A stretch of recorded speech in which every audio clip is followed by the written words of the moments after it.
Today, we are talking about the family. I am so passionate about the family because it is the foundation of everything I am doing. If the family gets it right, the work is a lot easier for me. So I know you would want to watch this. Don't go nowhere. We will be right back to start the show fully.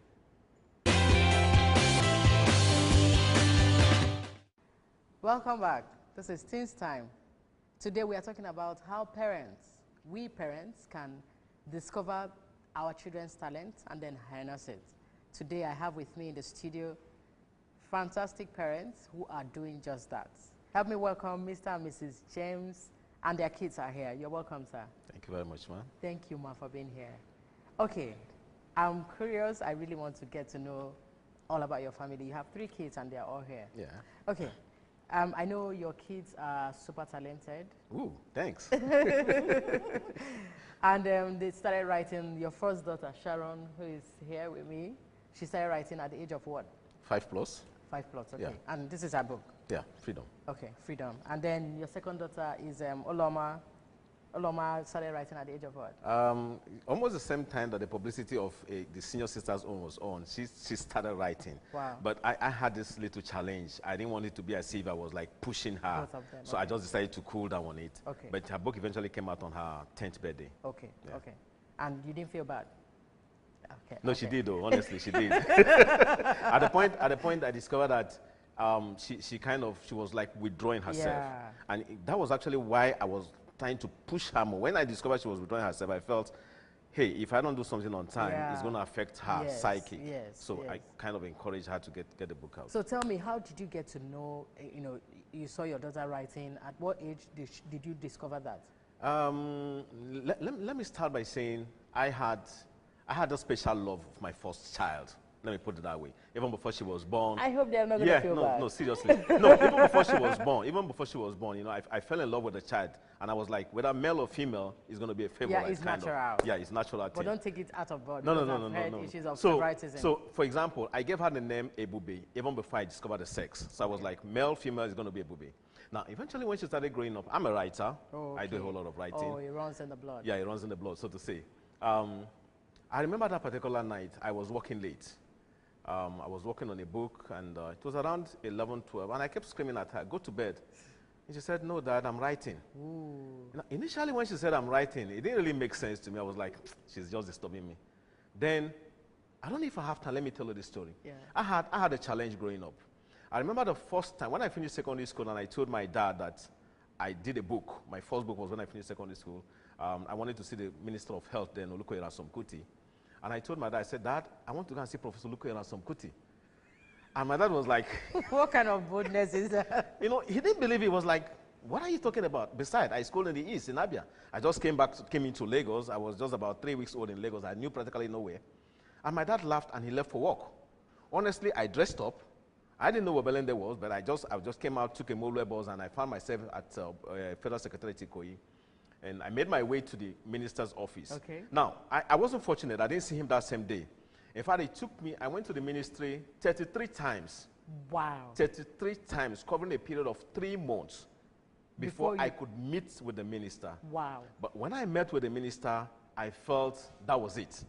Because he had seen somebody off to the elevator, and I followed him. The friend entered the elevator and turned, and I blocked him. I was like, sorry, sir.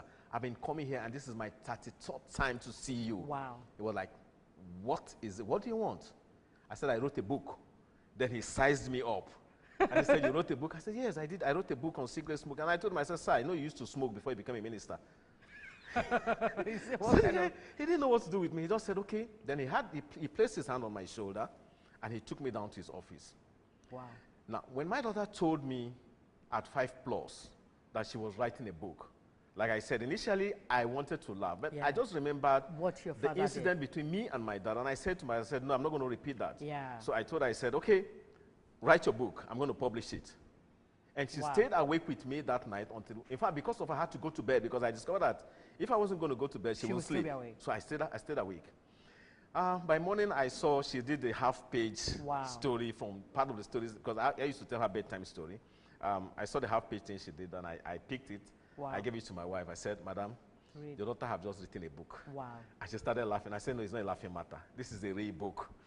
She said, books don't come in half page. I said, this one is going to come in half page.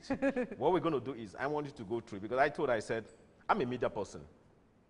And I know once my daughter's book comes out, a lot of my colleagues in the media will say, hey, she didn't write that book. Yeah. So I said, madam, go through this book, do the editing. In fact, if you see the first copy that was printed, there were errors because I refused to touch it. Yeah. So I just let it go the way it was. So she did the editing, then we blew the size of the words, and hey, we had a book. Wow. So that was how the first book, her first book came out. Yeah. Okay. Mommy, let me ask you.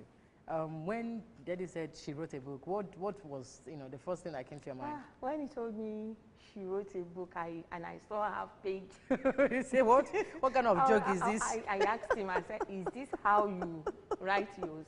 He now said, no, we should not discourage her. Rather, I should go through it and kind of encourage her. And that was exactly what I did. Wow. I've had cases where teenagers, young adults, have dreams. They want to do music or act or do something, and then their parents are saying, go and do medicine. This is not.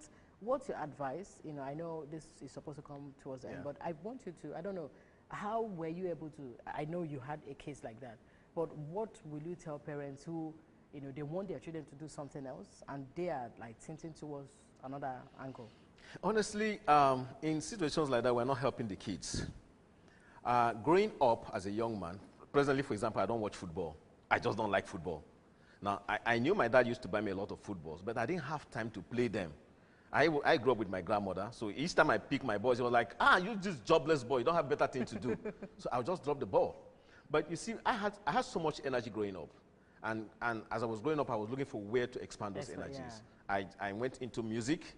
In fact, I went into this dancing. I contested for the John Player Disco Championship in 1984. Wow. I went into boxing. I registered with the Nigerian Amateurs Association, doing boxing for almost like 3-4 years. I went into weightlifting. Wow. There was so much energy looking for where to enter. Exactly. Now, at that point, my parents didn't really see those things in me. All my dad was concerned was go to the university and go and read law. And man, hey, I wasn't interested in reading law. Eventually, I forced myself to go and do the law, but as it turned out to be, I was made to do psychology. Okay. Now, when you see the talent in your kids, the much you can do for that child is to encourage that child. Okay. I've seen cases where people even go study law, at the end of the day, come out and they go into acting because their first love was acting. But probably because the parents had forced them, hey, you have to do law, you have to do medicine. Yeah. They obeyed their parents, and look at the case of Fela. Fela's dad was like, you have to read law by all means. And the guy traveled abroad and went to do his music because this is what he enjoyed doing. Yeah. In most cases, it's not about, we don't do things because we want to make money. We should do things that we feel comfortable doing. And the money will come out of it. Okay. For example, today, all the things I do are my hobbies. My profession today was my hobby. Wow. I just go into it. So parents should actually encourage their kids. I tell people when I talk, I said, my kids are not genius. No. It's just because we saw those talents in them and we pushed them to develop it. There are a lot of kids who probably do better than my kids, but because their parents are not encouraging them. Yeah. So all you just need to do is give your child a little push and watch the child as the child grows. Okay. Mommy, I know the economy is somehow shaky, and a lot of parents would want their kids to do just like that. You said, do something that would fetch them a lot of money. Oil business and stuff like that. Mm-hmm. In that case, what can you tell a typical, a parent that is thinking that way? How can you convince them to Thinking that way is not the best for the family, because the kids are your future. So you have to lay a very, very, very sound foundation for your future. In that case, you have to support the man. Okay. There has to be a meeting point. Okay. He's not going to do away with all his desires. Neither will the woman. Yeah. But I believe the kids comes first. Okay. Because they will come back to be your future. Okay. Thank you so much. We'll be right back, to continue the discussion. Don't go nowhere. Welcome back. If you are just joining us, we have been talking about how parents can discover and then harness the gifts, talents, skills of their kids. And I have, in the studio, Mr. and Mrs. James with their kids who have been amazing so far. Before I go to your kids, sir, I want to ask, there's a case of, I have heard the stuff with Guinness Book of Records. So can you tell me about that story? Okay, when she did her book, I didn't really know she was actually making a record. That's the truth of the matter. A Nigerian guy based in US did a follow-up for us, and I think he wrote the Guinness Book of Record, trying to get her name into the record book. And they told him to get in touch with us. So he contacted me. In fact, he actually sent a staff to my office. And I tried to get in touch with Guinness Book of Record. I told them my daughter is actually the youngest published author in the world. And they referred me to the book. What we have in the Guinness Book of Record, the guy who is holding that record, I think, made that record in 1965, if I'm not wrong, at the age of 5 years plus, 124 days, about that. And Guinness was like, okay, if she wrote her book at the age of 6, then she can be the youngest author in the world. And I tried to draw the attention to the fact that the book was presented to the public on her 6th birthday. And that means that book was done before her 6th birthday. Okay. There's a Champion newspaper story 2 weeks before the presentation, because Champion heard about the news and they came to interview her. Rather, I took her to Champion. They requested I should bring her. So the Champion interviewed her. And that story came out 2 weeks before the interview. So I sent a copy of that to them, telling them, see, this girl did this book at 5+. It's just that it was presented on the occasion of her 6th birthday. Okay. And what an answer is that, well, that she might be the youngest in Africa. But not youngest in the world. Okay. And for me, I mean, that's okay, because, you know, this mentality about once he's a Nigerian, he's doing something because of the money, because I understand Guinness was supposed to be paying her some money. I'm not interested in the money. I'm interested in setting the record straight. Okay. So that is just it. Okay, okay, fantastic. Sharon, it's time for me to hear from you. How are you doing? This is your book. So okay, tell me, what's the story about this book? Freedom. It's about a young boy, very intelligent, obeys everybody loves him, he wants scholarship in his school. But along the line, because he'll meet the wrong friend, people try to advise him, but he neglected them. Then one day, the river just carried him away. Wow, because of bad company? Bad company. Wow, wow, interesting. So what was going through your mind at age 5+ to write this? Did you have any case or any story where bad company or bad friends did something? There was this story my daddy told me about. It was about a snake, river snake, something like that. Then the snake came out of the river. They went fishing. That's kind of the storyline I used. They went fishing. Okay. I can't really remember because I don't know. They went fishing, then the river snake came out. I can't really remember, but I know something about that. Okay, so you had to use that to create your own. How did it happen? How, at that age, how did you? At that age, my daddy, I don't think I've gone to bed without my daddy reading a bedtime story with me at that age. Okay, so that started helping you to build. Wow, amazing, amazing. Thank you so much. Okay, Oloma, your turn. The Broken Beautiful Pot. Tell me about it a little bit. The Broken Beautiful Pot is talking about a girl that the father loved the girl so much, even nicknamed her My Beautiful Pot. So along the line, the mother decided to send the girl to the city, but the father did not agree. So the mother was like, all her friends have gone to the city, that's how she should. When the father now traveled, she now sent the girl to the city to a woman who was into prostitution. Wow. So the woman was treating her like to. Was the mother jealous? Did she do the acts of jealousy? No, ma'am. Okay, she was just innocent. Yes. Oh, okay. But then the woman that the mother sent the girl to was into prostitution. She made her to sweep the floor and do all that. And there was a day she went to a room. Then the woman that was into prostitution told her that she should sleep with an old man. Then the old man forced her. Then the girl became pregnant. When she wanted to give birth, she died. Wow, that's really a broken, beautiful part. Wow, so what's the message? It's trying to tell mothers not to give their child out. Okay. And people that are into prostitution to stop it. Thank you so much. That's an amazing message. Thank you so much. You, young man, you are there quiet. So what are you doing? Does he have any talent yourself? Yeah, how old are you? Okay, I didn't ask you, how old are you? 15. Next 2 weeks, Monday. Oh, wow. Happy birthday in advance. I'm 13. Okay, so you're going to be 14 in October, I heard. Okay. So you are 11, young man. You're 11. Actually, I'm 10. Okay, I'm so going to be 11 this year. So quick one, let me ask you, do you feel intimidated by your sisters, their superhero stories? No, ma. At all? No, ma'am. So what's your own talent? I have many talents. Give me two. I'm a photographer. Wow, amazing. And I love drumming. Drumming. Thank you, thank you. That's amazing.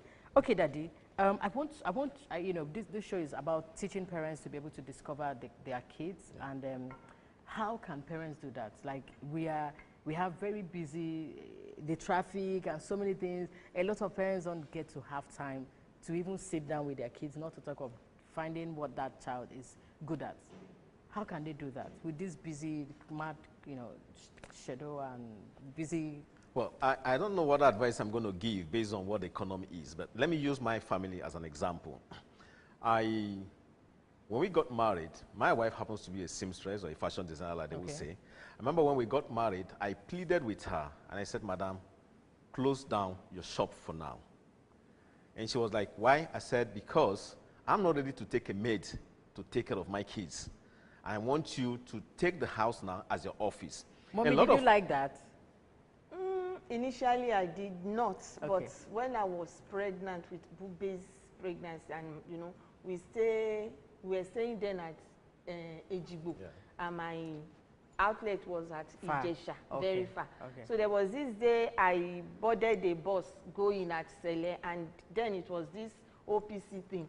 It was exactly the bus I was in that they came, and it was like, I was not like, what do I carry for? Was it my bag, the pregnancy, my life? So you got the message. I got my message. Okay, that is I pleaded where I said, stay at home and take care of the kids. Now, a lot of parents will tell you they want to make money. They want the wife to bring, the husband to bring. But you see, at the end of the day, we actually make the money and we don't take care of the kids. We lose our kids. Is not helping. Like I said, I don't know how a lot of parents are going to react to what I'm saying, but that's just the truth. Today, I have no regrets on pleading with my wife to take care of my kids. They are there. They are shining example. Everybody could see it. And like I always said, and like I've said before, it's not because they are genius. It's just because we've dedicated time for them. And that is one thing I actually preach to a lot of parents to do. If you keep on the social media, we've seen a lot of videos about housemaids and what they do to the kids. I don't think any mother will want to do that to her own child. So why don't we just spare some time and take care of these kids? Let them bring them up the way we want them to be. It's not about giving cash. If you give your child all the money on earth, it's not going to make any difference. You know, just last week I met two kids, two boys or two men, who their father was well known in this country. When I said well, I mean well known. I look at them and I just cried. Because I was like, if their dad is alive and see them, what will he say? It's not about the cash. It's about the time. You have to dedicate some time for your children. Time.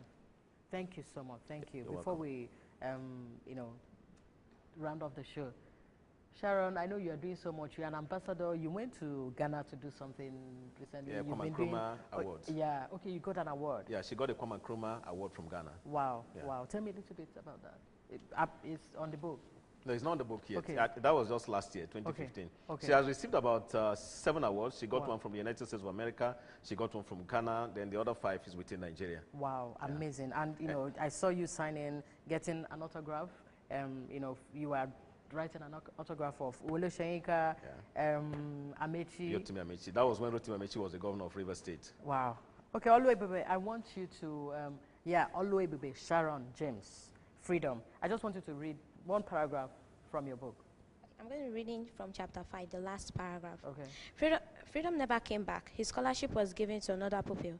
His friends never saw him again. His father, teachers, and even his friends stubborn never saw him again. He was gone forever just because he wanted to be real. He wanted to be just like his name. He wanted to be free. He wanted to be freedom. He did not want to be like his father's name, which is obedience. Thank you. Wow, thank you so much. Thank you. But I want to say something. Freedom didn't die. There's going to be, I'm going to write my next book by the grace of God. It comes back. It comes back. Is that home video, Nigerian home video part 2? I like that. I like that. Because it's my main character, so it's not supposed to die. Okay, that's amazing. Thank you for that. So, Oloma, your advice to other young girls that are looking up to you? My advice is that whatever they know how to do best, they should do it. And like when their parents are pushing them, like when you want to go to science or art and your parents are pushing you to go to science, that you should just do what you want to do. If you want to go for art, they should disobey their parents no. and okay. So the advice is they should follow their parents or say, no, daddy, I want to do my own thing. Follow their mind. Okay, so I think I have an idea of where she's okay, going to now. So that's you saying, don't agree. I love that. Give me high five.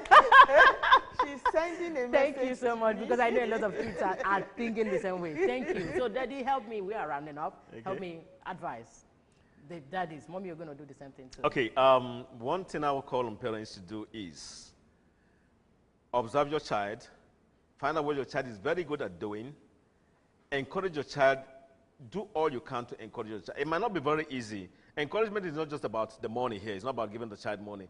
The child, if the child can sing, for example, let the child keep singing at home. Don't say that each time the child is singing, that the child is making noise. No. Allow the child to sing. No, seriously speaking. Yeah, I agree. Let the child sing. He gets used to it. We've all heard about the stories of Michael Jackson. Yeah. We heard the stories of the Serena sisters. Yeah. If their parents didn't start from the grassroots, they wouldn't have made it. Sure. And today we all love them. We worship them. Sure. So why don't we can create the same thing for our kids? Sure. Thank So you let's so do much. it. Thank you so much. You're welcome, Mommy, ma. the advice. The To advice to mommies is still the same. Once you discover your child has this special talent, not negative ones anyway, positive ones, encourage. And whereby you even notice there is a negative one, there should be a forum for the two of you. It's not going to be a force. If you force, the child will continue. Sure. But point out the disadvantages to the child. You talk like an adult with the child. Okay. It will sink in. Thank you. And are you advising mothers to leave their jobs to pay attention to their kids? That it worked for me does not mean it will work for. Thank you for saying that. Guys, we'll be right back to end the show. Welcome back. This is the part where I get to answer your questions sent from home. Today, I have this question from an 18-year-old girl. She says, Auntie Chichi, please, what is the right age to get married? I'm 18, and my parents are encouraging me to get married to someone who is helping our family financially. I got to ask her, I got to send her an email, and I said, are you really into this? You know, it has nothing to do with the age. It has everything to do with the age, but somehow, if you are emotionally matured to handle it, then yes. If you are not because the person is helping your family financially, you're going to regret it. Marriage is not something that you just enter because of what you are getting now. That river that you think is flowing may just cease. I would tell you, 18 is not a very good age to marry, especially if you are not mentally, emotionally, physically matured, and if you are not entering into it by yourself. Your parents are pushing you because of what they are getting from the so-called man. I need you to rethink. I got married at the age of 21 because I was matured. I was a graduate already. I know you are sending this question because of you've heard me tell my story. I got married 21, but I was a graduate, and I wanted to do it. And my father saw, you are matured, you are emotionally matured. I don't think you are emotionally mature to handle this. So I think you need to speak to your parents. Talk to your parents and talk to the husband-to-be. Tell him, ask him this question. If I marry you today and I'm not happy tomorrow, are you going to be okay? You don't want to enter into marriage first. Everything about you will suffer. You know, so I need you to negotiate with them and tell them they should give you enough time to think about it. And trust me, you need to go to school because education is one thing that would help you, that would keep you going. That marriage, you may enter that marriage because it has money and the money may not be there forever. So I need you to rethink. 18 is too young. I know Kanon married his wife at the age of 18, but she was already matured. 18 is too young. Please rethink, have everything, discuss with your parents, and let them give you a break, I beg. Let them, let them shift. Plan your life. You have a long way to go. You have a whole long way to go. Plan your life. Get your act together. Thank you for sending that question. And guys, feel free to send me any question, and I will be glad to answer. The numbers, the email, everything is showing on the screen. We'll be right back to end the show.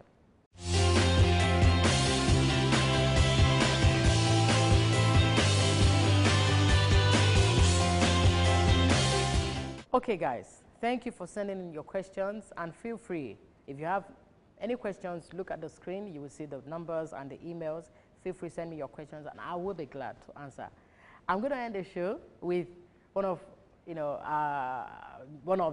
the James's kids, Izuloma. She is super talented. Apart from writing, she sings, and she is also a dancer. So today, I'm going to leave you in the hands of Uloma for her to do her dance and give us her moves. Thank you.